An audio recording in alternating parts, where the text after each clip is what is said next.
Hey, well, howdy, y'all. Welcome back. Uh, this is the permission statement. I appreciate y'all who are coming back every day. Those of you that are followers, many of you have been part of this journey. So when I say I declare under penalty of perjury that what I say here is true, many of you know exactly what I'm talking about. And we still got a lot of stories to go, folks. And I want to get through all the stories first. Like I said, before I dip too much further back into what's going on here in Napa, because anybody who is logical or sane will be like, damn, how the heck did the people on the other side of this issue really think that this dude should agree with them, and their complacency? Nah. And when you go into a courtroom, like I said, I'm not here to get rich or famous or anything.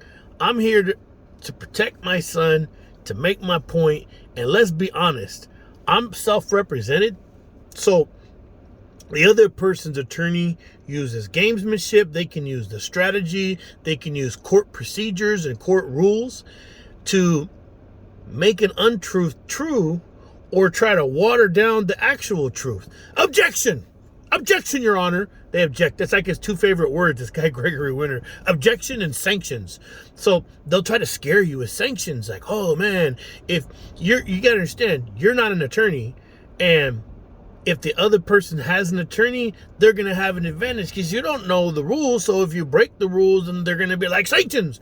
And that means that you're going to be paying them, or for them having to, like, say you do something, violate a court rule, or not know a date, or then they'll penalize you for this process. Now what's crazy is sanctions, from what I read, were put in place to protect the process, so that one person or one side can't use the process to try to drag it out, make it more expensive, make it more complicated, and unnecessarily impose on the court. But that's what Gregory C. Winter and Jessica Marie Lopez been doing since the beginning of this process. But when they step into the court, it's crazy because they try to make it seem that, oh, Your Honor, he's doing this. Man, I keep trying to get this stuff resolved, and I keep speaking the truth.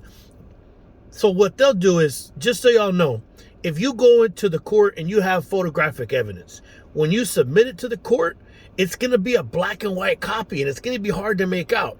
So I came to court with a large poster board, and I learned this by being on the receiving end of this in San Diego for a traffic violation. The officer showed up to court with pictures at just the right time of day, the sunlight at the time. I just made a left on a street in Coronado at a time where I guess you can't make a left. I was going to my cousin's house and I made a left, and then boom, and I didn't know. And the sun was in my face, but I was kind of going upward, but he went back and took pictures to try to refute it, showed up with I was like, holy shit, this is like like I'm on a murder case or something. It's a traffic violation. So I learned that day, though, the importance of showing up and having all your bases covered. So I showed up with a poster board, and I'm going to show this poster board to y'all with pictures in full color so that the judge can see it up close. Because when you submit photographic evidence to the court, it's going to be a grainy black and white photo, and it's not very good for when you're trying to present an argument or the truth, or to put forth and support and validate a premise, right? So the opposition, they can do that in court, and if you don't get it in and then put in the proof of service, they'll objection. I want this to be stricken. So that crucial piece of evidence doesn't matter if it's in the best interest of your child or it's the truth. They can utilize gamesmanship or just the process as it is, which is supposed to be to make sure that the righteous action comes about. They can use it to manipulate, to get things done how they want them, right?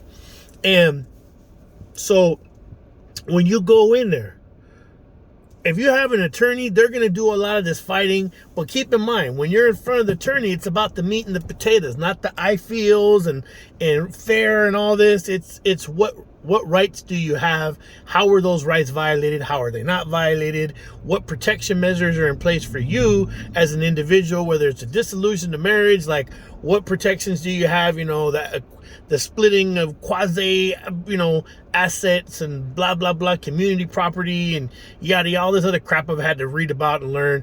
I mean, it's a lot for a person. When you got to work and do all this other stuff, it becomes a lot to take on. But like, what choice do you have if you don't have the thousands of dollars to put forward first for a retainer? And then when that's exhausted, you got more to go. So if you have a complicated matter, just figure that. But you're going to have that retainer money first. So if you don't have that, then you're at a disadvantage. And so if you're going to go in there against these other people, and they're representing you're not, you got an unfair disadvantage. And so you're also under time constraints, because it's like they're going to say, how long do you need to get this done? And the other person's going to want this amount of time. But it may not be enough time to capture the whole thing, but it's like they ain't got all the time in the world to get everything done. There's other people, other cases. And so coming here to express the truth, that's why I say what I say here, I declare under penalty of perjury to be true, because they're going to go in there and they're going to either manufacture, try to find something. Was it say, give them an inch, they're going to take a mile, or making a mountain out of a molehill? They'll do that. And every time they do, I'm like, okay, you guys want to sit there and bullshit and lie and everything? All right, then I'm going to use my constitutionally protected right to come here and make that shit public, because everything you say in the court is public information. Now, you can ask to put it under seal, but you have to have a justified reason. And then you have to go through this whole dog and pony show about what goes under seal, what don't go under seal, how long it's going to be under seal. And I'm sitting there in family court and I'm watching these attorneys sit there and have it out about putting their issues under seal and blah, blah, blah. And it's just like, it's a trip. You as a regular tax-paying person can go sit in the courtroom. They're open to the public and just observe. And I recommend people that have to go through these issues that are pro se, litigant, self-represented, improper, whatever. If you're pro se, it's improper. That's one of those jokes that I say. Go sit in these courtrooms and listen and just observe and see how these people talk to each other and what's going on. And I've learned quite a bit. And there's some alarming things that happen in other courtrooms that like made me look over, like the gentleman who went before the court and had full custody. I told y'all about that guy. I felt so bad for this father, man, because he came in desperation to courtroom 6 and he was telling Robert Stamps, the commissioner, like, hey, Your Honor, like, what's going on about my daughter? And, he had full custody. Wife had only visitation. Now, for a father to get full custody here in California, in Northern California, in Napa County, which if you know anything about Napa County, whoo, something must have been going down for him to get full custody. She had visitation. She manipulated that and took off to Mexico and then cooked up whatever she had to cook up. And Mexico's not cooperating with the district attorney's office to return the child. Mexico said, no, matter of fact, we're investigating the father because of what the mother said down here. And the last thing the court said to him was like, hey, at least you have full custody. And the dude is like, full custody of my child that's in another country that y'all can't get back? What is that? I have full custody of my daughter that's in another country that I can't even see. And I was just like, whoa, because it had some kind of, similarities to what I'm going through in my issue, because the respondent had said that more than once. Oh, I got a bunch of family in Mexico, and I would just go down there, and she could establish herself down there because both her and I's parents, like my father was born in Mexico, but he's an American now. My mother is born in America. Her parents were both born in Mexico. So she could go down there, and get dual citizenship and then try to play the same bullshit game that individual's spouse was doing. And Most people will be like, oh man, how am I going to survive in Mexico? She could survive down there because she has a bunch of family, well established. I'm not talking about one or two people. We're talking about like a whole village. So it's a tangible threat. And I expressed that to the court. They're like, yo, no. You know what I mean? It's like, and there's all these other complicated circumstances relative to this crazy shit.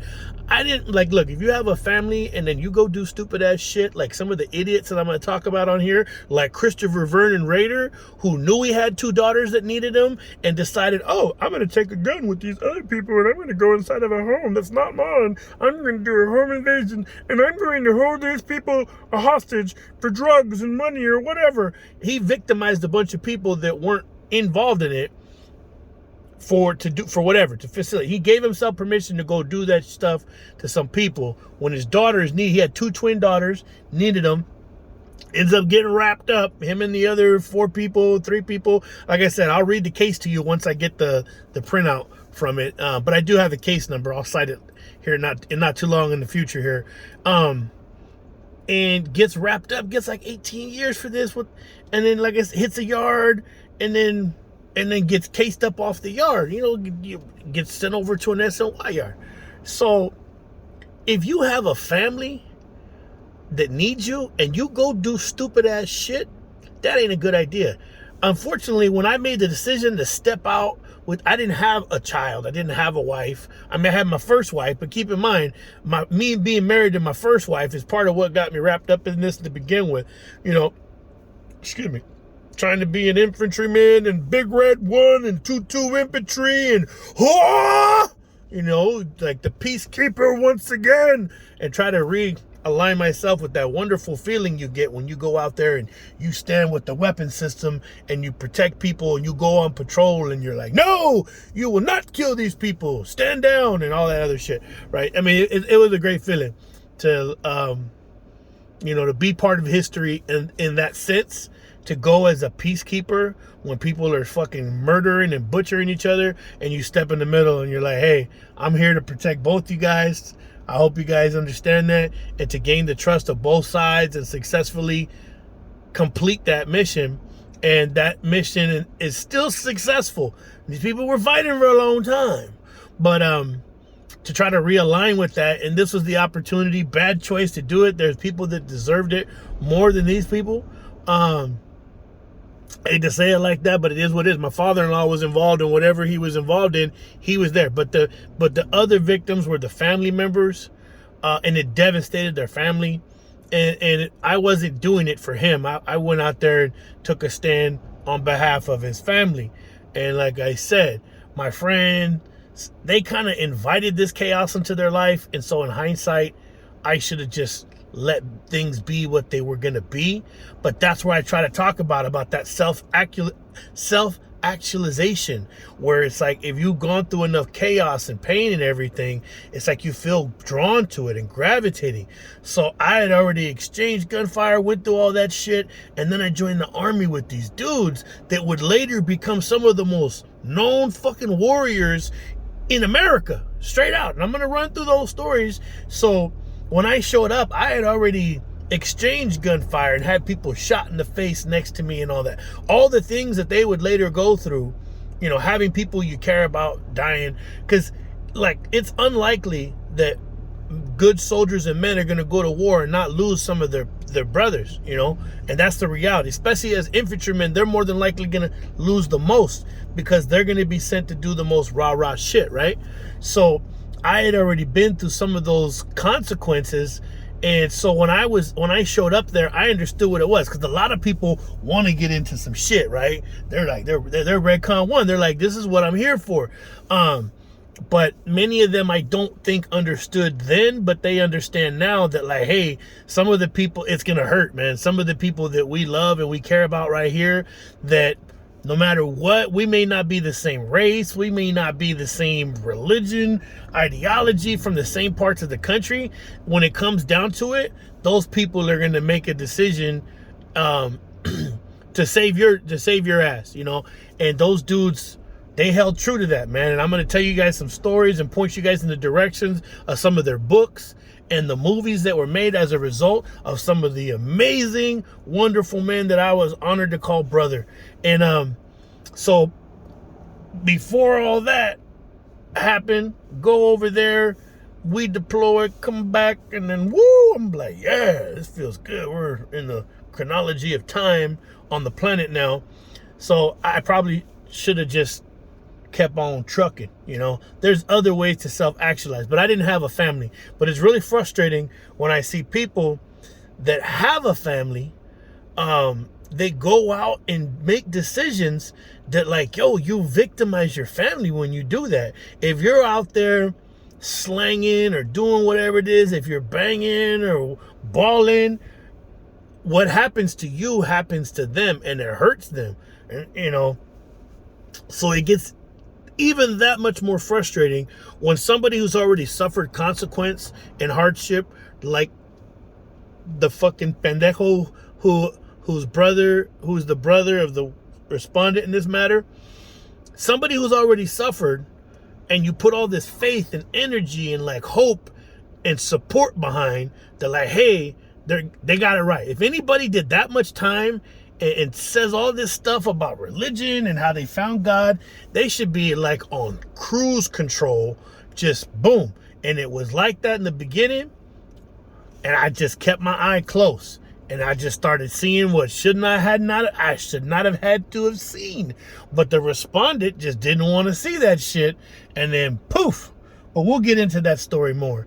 But an individual like that, that's already should know better, that you shouldn't have to sit there and babysit or sit there and try to have these sit down or these like, hey, after school special conversations with somebody that's already done all that time and had to roll it up off a yard and go to an S&Y yard and all that. Like, yo, you already been through a lot of stuff, and you're supposed to just let go of that life. But unfortunately, there's a psychological barrier or obstacle for some of these people that, like, hey, if you drop out for whatever, you do your thing, I don't care.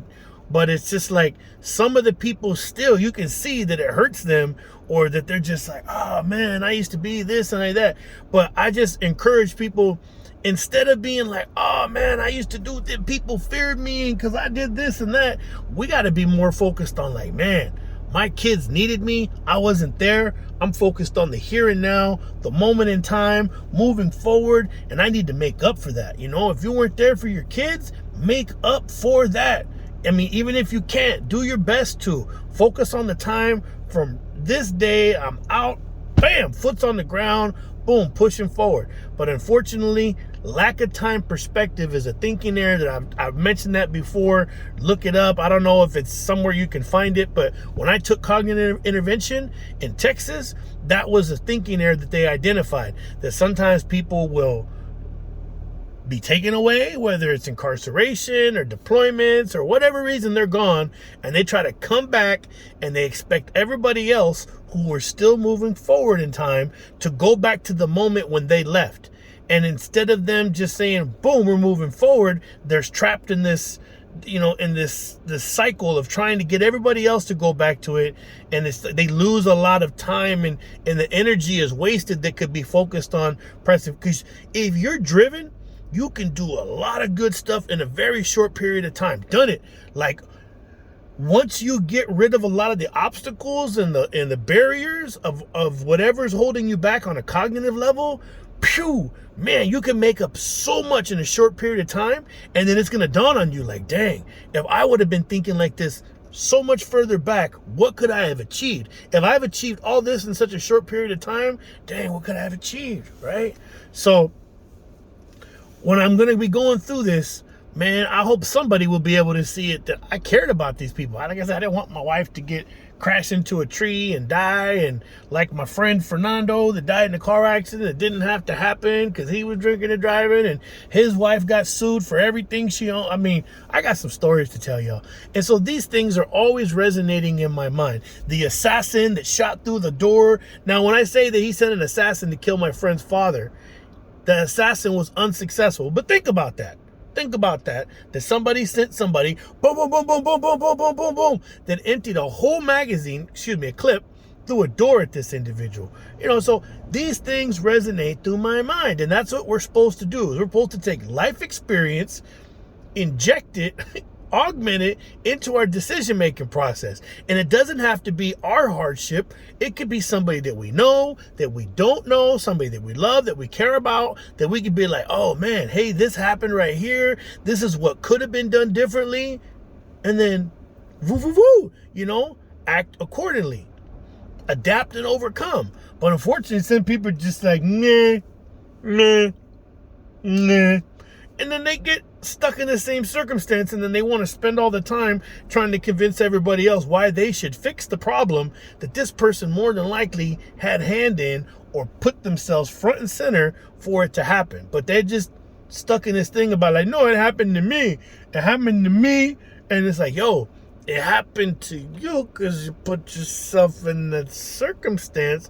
Now, there are some people that are faultless, no doubt, but you gotta hear that's few and far between at times. Even if it's a small fraction of whatever responsibility we have to be accountable. Put that, because if we aren't accountable, how are we going to change it? Like, oh no, it wasn't me, it was everybody else, and that's why this happened.